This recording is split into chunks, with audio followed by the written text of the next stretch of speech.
Baik, Assalamualaikum warahmatullahi wabarakatuh. Selamat pagi kepada para audiens dan juga penonton, baik itu dosen maupun rekan-rekan mahasiswa. Di sini kami akan mempresentasikan hasil dari penelitian kami yang berjudul Financial Distress in Real Estate, Operating Cash Flow, Corporate Governance, and Firm Size Moderation. Baik, pada penelitian ini terdapat 3 orang peneliti yang nanti akan memperkenalkan dirinya pada masing-masing sesi. Yang pertama kita mulai dari abstrak. Sebelumnya perkenalkan, nama saya Sensei. Di sini saya akan menjelaskan untuk bagian abstrak dan pendahuluan. Abstrak di sini yaitu penelitian ini menganalisis pengaruh dari arus kas operasi dan tata kelola perusahaan, yakni corporate governance, terhadap kesulitan keuangan yang sering dikenal dengan financial distress. Tetapi kami menambahkan ukuran perusahaan atau firm size sebagai variabel moderasi pada sektor properti dan real estate yang terdaftar pada Bursa Efek Indonesia selama 2022-2024. Pada tata kelola kami ukur melalui ukuran Dewan Komisaris, ukuran Dewan Direksi, kepemilikan manajerial, kepemilikan institusional, sedangkan untuk kesulitan keuangan kami ukur melalui Altman Z-score yang telah dimodifikasi. Dengan menggunakan purposive sampling, penelitian ini memiliki 54 perusahaan dengan total sampel 162 dan menunjukkan hasil bahwa arus kas operasi dan semua indikator tidak berpengaruh signifikan terhadap kesulitan keuangan. Namun ada satu, yakni ukuran perusahaan, yang memoderasi hubungan antara ukuran Dewan Direksi dan financial distress dengan efek negatif, yang menunjukkan bahwa perusahaan yang lebih besar memiliki peran yang lebih baik bagi direksi dalam menjaga stabilitas keuangan. Oleh karena itu, makalah ini memberikan kontribusi pada penyediaan bukti empiris bagi studi financial distress. Selanjutnya kita akan masuk ke latar belakang masalah. Latar belakang masalah ini yakni ada data dari Indonesia Property Watch yang menyatakan bahwa industri properti sangat terdampak dari fenomena krisis global yang melanda ekonomi nasional sebagaimana virus COVID-19 pada tahun 2020, yang mana mengalami penurunan bagi sektor hingga 60% dibandingkan dengan tahun-tahun sebelumnya.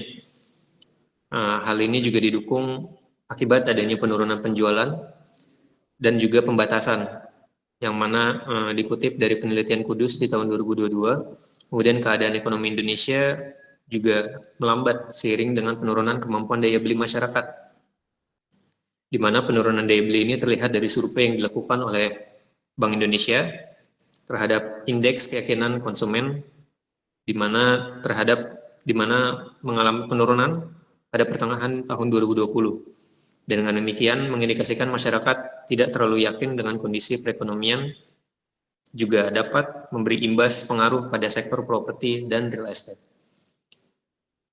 Kemudian,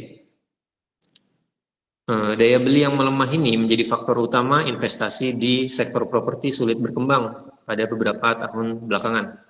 Selain itu, investor juga kerap mengalami kesulitan pada saat penjualan dari aset properti ketika ingin mematok harga yang lebih tinggi, sedangkan daya beli sedang melemah. Nah, oleh karena itu sektor properti ini, walaupun indeks untuk properti tampak menurun, tapi saham-saham dari perusahaan properti masih bisa dikategorikan liquid. Nah, sejumlah perusahaan di properti dan real estate juga terdapat mencabut status mereka dari listing emiten dari BI. Contohnya di tahun 2012, yakni Surya Inti Permata mengalami delisting, diikuti dengan Panca Wirawakti pada tahun 2013 dengan status yang sama di listing.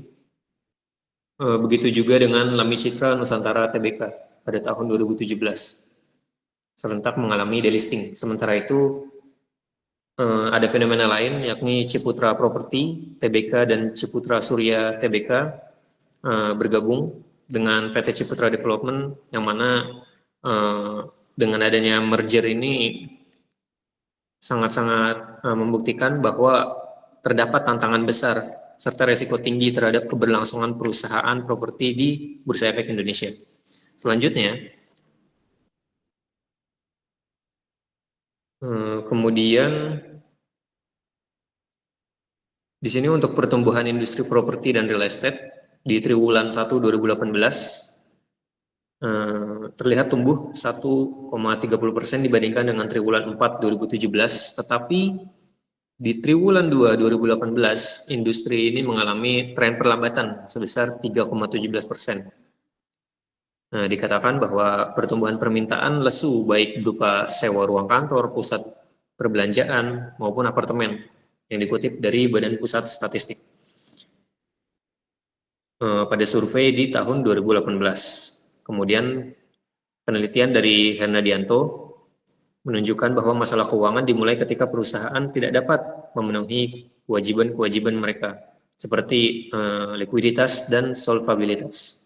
Nah, kedua definisi dapat disimpulkan oleh peneliti bahwa financial distress merupakan kondisi di mana perusahaan tidak mampu memenuhi semua kewajiban sehingga keuangan perusahaan melemah sebelum terjadinya kebangkrutan. Meski demikian, sering terdapat kesalahan umum yang menyamakan financial distress dengan kebangkrutan. Yang mana hal ini keliru, di mana financial distress adalah penyebab kebangkrutan suatu perusahaan. Namun, itu tidak berarti bahwa semua perusahaan yang mengalami financial distress akan bangkrut. Selanjutnya, oleh karena itu, penelitian ini kami laksanakan dengan meninjau data keuangan periode 2020-2024 pada perusahaan properti yang terdaftar di Bursa Efek Indonesia. Nah, ini pembaruannya kami mengambil data terbaru yang dirilis oleh Bursa Efek maupun perusahaan terkait. Dengan ini juga kami menghubungkan firm size sehingga penambahan variabel riset ini akan menjadi variasi informasi perusahaan terhadap penemuan baru yang belum banyak disajikan oleh peneliti-peneliti terdahulu. Oleh karena itu, dengan menghadirkan gambaran terhadap financial distress di bidang properti dan real estate, ini kami harap akan membuat penelitian menjadi lebih komprehensif dan lebih bermutu dengan adanya penambahan dari variabel moderasi itu sendiri. Selanjutnya akan dibawakan oleh rekan saya. Dipersilakan. Oke, terima kasih. Selanjutnya kita akan membahas terkait dengan literatur review. Nah, di sini kami mengambil dua landasan grand theory, yaitu pertama agency theory, di mana ini dibawakan oleh Jensen Nickling tahun 1976, yaitu memaparkan hubungan prinsipal dan juga manajer atau agen, di mana sering terjadinya perbedaan asimetris informasi yang menyebabkan konflik keagenan. Nah, selanjutnya kami juga menggunakan grand theory dari signaling theory yang diajukan oleh Spence tahun 1973, di mana manajemen itu berusaha menjelaskan atau mengomunikasikan informasi kepada pihak luar atau publik, terutama investor, melalui sinyal-sinyal yang mencerminkan kondisi keuangan dan prospek perusahaan. Selanjutnya, kami menggunakan variabel independen, yaitu menggunakan operating cash flow dan corporate governance yang diproksikan oleh Board of Commissioner, Board of Directors, and Manager Ownership, dan terakhir itu Institutional Ownership. Nah, selanjutnya di dependent variable kami menggunakan yang namanya financial distress, dan variable moderasi kami menggunakan firm size. Boleh di next. Oke, di sini ada beberapa pengembangan atau hipotesis development. Yang pertama itu operating cash flow terhadap financial distress berpengaruh positif. Nah, logikanya semakin tinggi arus kas operasi pada perusahaan yang mengindikasikan ketidakmampuan perusahaan dalam mengonversi kas menjadi profitabilitas jangka panjang yang menyebabkan dana itu mengendap dan tidak berjalan. Nah, selanjutnya itu BOCS itu financial distress has negative effect. Nah, logikanya semakin besar ukuran dewan komisaris, semakin jauh dari distress, mencerminkan ketersediaan sumber daya, keahlian, dan kapasitas pengawasan yang lebih luas terhadap kebijakan direksi. Nah, selanjutnya itu BODS itu financial distress has negative effect. Semakin besar ukuran dewan direksi, semakin kuat pengawasan fungsi pengelolaan dan kolaborasi keahlian yang tersedia untuk menekan biaya keagenan sehingga jauh dari distress. Selanjutnya itu managerial ownership to financial distress has negative effect. Semakin besar kepemilikan manajerial, semakin kuat komitmen bagi perusahaan untuk menjaga kinerja fundamental dan menghindari pengambilan risiko berlebihan yang akan menyebabkan distress. Selanjutnya, institutional ownership to financial distress has negative effect. Semakin besar kepemilikan institusional terhadap perusahaan, semakin besar intensitas pengawasan dan kontrol terhadap kinerja perusahaan. Sehingga tata kelola berjalan dengan efektif dan jauh dari distress. Selanjutnya yaitu rim size terhadap operating cash flow to financial distress itu moderation negatif. Nah, arus kasih tinggi itu tidak berpengaruh distress ketika dia di perusahaan besar karena semakin banyak keahlian yang akan memanfaatkan dana tersebut sehingga tidak jadi pengendapan pada perusahaan. Nah, selanjutnya firm size XBOCS to FD moderation negatif. Nah, ukuran perusahaan dapat mempengaruhi efektivitas Dewan Komisaris dalam menjalankan fungsi pengawasan. Nah, jadi tambahan anggota ini dapat meningkatkan kontrol terhadap manajemen dan mengurangi risiko distress pada perusahaan besar. Sebenarnya juga pada perusahaan yang kecil. Nah, selanjutnya itu prime size to BODS to FD. Nah, moderation negatif. Pada perusahaan besar, kompleksitas bisnis itu semakin tinggi. Jadi semakin besar ukuran dewan direksi, maka semakin banyak pengelolaan yang bisa dilakukan. Nah, selanjutnya prime size to manager ownership to FD moderation negatif. Nah, pada perusahaan yang pada perusahaan yang besar itu dengan kepemilikan manajer itu akan memberikan sinyal positif. Nah, jadi jika ada kepemilikan dari manajer maka mengindikasikan komitmen dia dalam menjalankan perusahaan. Nah, selanjutnya itu prime size to uh, ex institutional ownership to financial distress itu memberikan negatif. Nah, dalam perusahaan besar, investor institusional itu memiliki akses informasi yang lebih luas dan kekuatan untuk mempengaruhi kebijakan strategis. Jadi, semakin besar dia kepemilikan pada perusahaan besar, maka semakin jauh dari distress. Gitu juga pada perusahaan yang kecil. Boleh di next. Nah, selanjutnya di sini ada metodologi, yaitu ada operating variables yaitu operating cash flow diukur melalui total operating cash flow dibagi current liabilities, kemudian board of commissioner itu jumlah dewan komisaris, board of directors itu juga jumlah dewan direksi perusahaan. Nah, selanjutnya manager ownership itu jumlah saham yang dimiliki oleh dewan direksi atau komisaris dibagi jumlah saham yang beredar. Nah, selanjutnya jumlah saham yang dimiliki institusional itu dibagi dengan saham yang beredar untuk mengetahui institutional ownership. Nah, selanjutnya financial stress kami menggunakan pengukuran yang terbaru yang telah dimodifikasi yaitu oleh Gamma dan Gerald tahun 2012 menggunakan skor Altman J-score. Selanjutnya prime size itu dilihat melalui LM total asset. Nah, kemudian penelitian ini menggunakan data sekunder yaitu dengan laporan keuangan perusahaan di sektor real estate atau properti tahun 2022 hingga 2024 yang terdaftar di Bursa Efek Indonesia. Data yang kami ambil kemudian ditelaah kembali dengan teknik purpose sampling. Analisis yang kami gunakan yaitu uji MRA yang dilakukan menggunakan aplikasi Smart PLS 4.0. Boleh di next.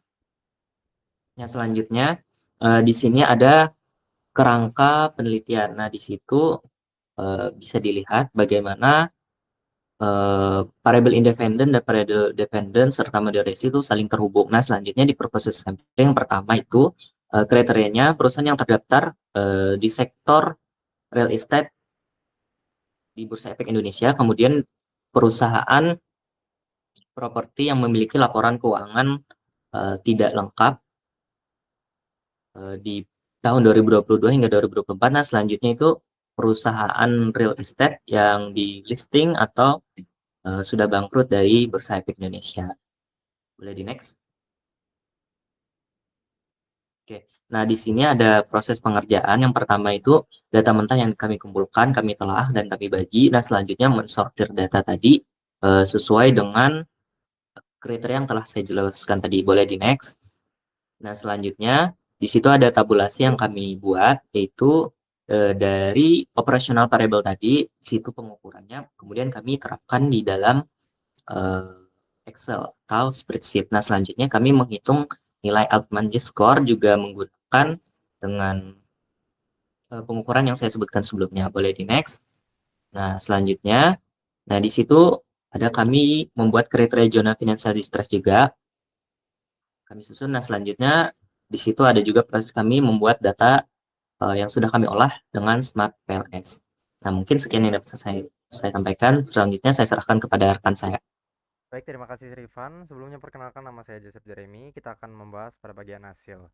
Jadi, statistik deskriptif menunjukkan bahwa beberapa variabel memiliki sebaran data yang luas, terutama pada operating cash flow dengan nilai minimum minus 5,41 dan maksimumnya di 36,09. Teman-teman bisa dilihat di bagian tabelnya, serta pada financial distress dengan rentang dari minus 16,0 hingga 465,67, yang dimana menandakan perbedaan kondisi keuangan yang sangat besar antar perusahaan. Nah, variabel kepemilikan manajerial juga sangat bervariasi, mulai dari 0 sampai dengan 68,23, sementara variabel struktural seperti Board of Commissioner rata-ratanya di 3,73 dan Board of Director rata-ratanya di 3,92. Ini mana menunjukkan data yang jauh lebih stabil.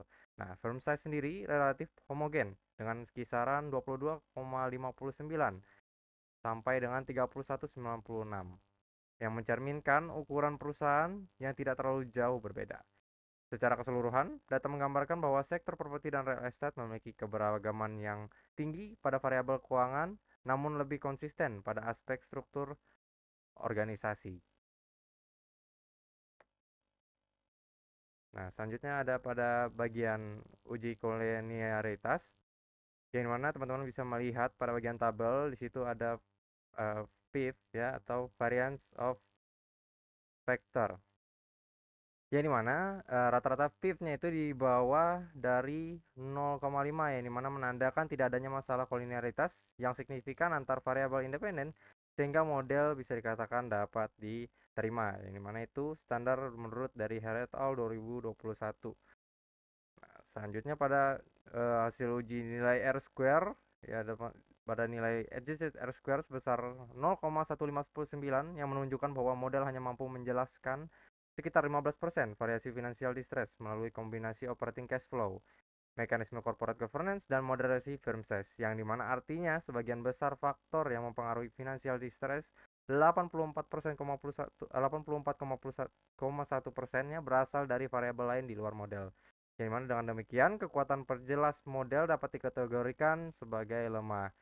Nah, itu teman-teman bisa melihat bahwasanya nilai R square-nya itu berada di bawah 0,50, di bawah moderat ya. Baik, selanjutnya kita akan melihat di nilai S square, yang dimana itu sebesar 0,006, yang dimana berada di atas 0, sehingga model memiliki relevansi yang prediktif tetapi tingkatnya sangat lemah, yang dimana 0,006 sendiri itu di bawah moderat yang standarnya adalah 0,15 menurut Hare et al. 2021. Dengan kata lain, model masih dapat dikatakan dapat memprediksi financial distress, namun kemampuan prediksinya hampir tidak signifikan. Hal ini konsisten dengan rendahnya nilai R square yang menunjukkan bahwa model lebih bersifat deskriptif daripada prediktif. Baik, selanjutnya kan nilai uji F square, di mana seluruh variabel berada di bawah 0,15 atau di bawah moderat, termasuk operating cash flow 0,024, institutional ownership 0,078, dan juga variabel lainnya bahkan di bawah 0,01, yang mana ini menunjukkan bahwa pengaruh masing-masing variabel terhadap financial distress bersifat kecil dan tidak memberikan kontribusi besar pada perubahan nilai financial distress.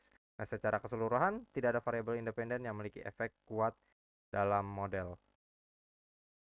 Baik, selanjutnya kita akan masuk ke bagian uji signifikansi, atau bisa dikatakan juga hasil Fed coefficient, yang mana menunjukkan bahwa hanya satu hubungan yang signifikan, yaitu moderasi firm size pada pengaruh board of director terhadap financial distress dengan nilai p-value 0,015, yang dimana itu di bawah dari yang dimana itu memenuhi standar, yaitu di bawah 0,05 pada Hare et al. 2021, yang dimana itu bisa dikatakan berpengaruh secara signifikan. Nah, pada efek tersebut bernilai negatif, artinya semua perusahaan dengan jumlah direksi lebih banyak cenderung memiliki resiko distress yang lebih rendah.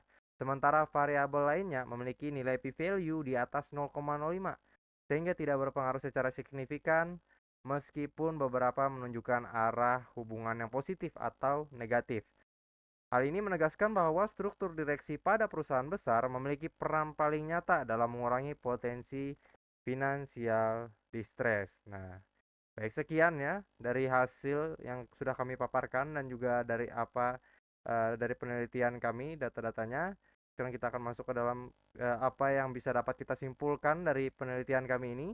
Jadi di penelitian kami menemukan bahwanya operating cash flow dan seluruh indikator corporate governance meliputi ukuran dewan komisaris, ukuran dewan direksi, kepemilikan manajerial dan kepemilikan institusional tidak memiliki pengaruh signifikan terhadap financial distress pada perusahaan properti dan real estate periode 2022-2024. 2022 sampai dengan 2024. Nah, nilai adjusted R square yang rendah menunjukkan bahwa financial distress bahwasanya variabel-variabel tersebut hanya menjelaskan sebagian kecil variasi financial distress, sehingga faktor eksternal atau variabel keuangan lain kemungkinan lebih dominan.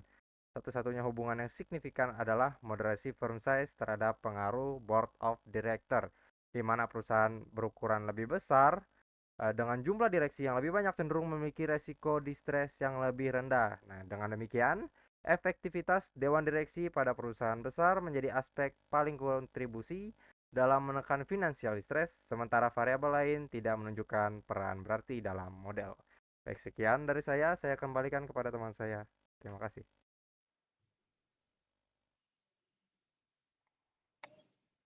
Baik, demikian hasil paparan riset yang telah kami amati untuk sektor properti dan real estate di Bursa Efek Indonesia.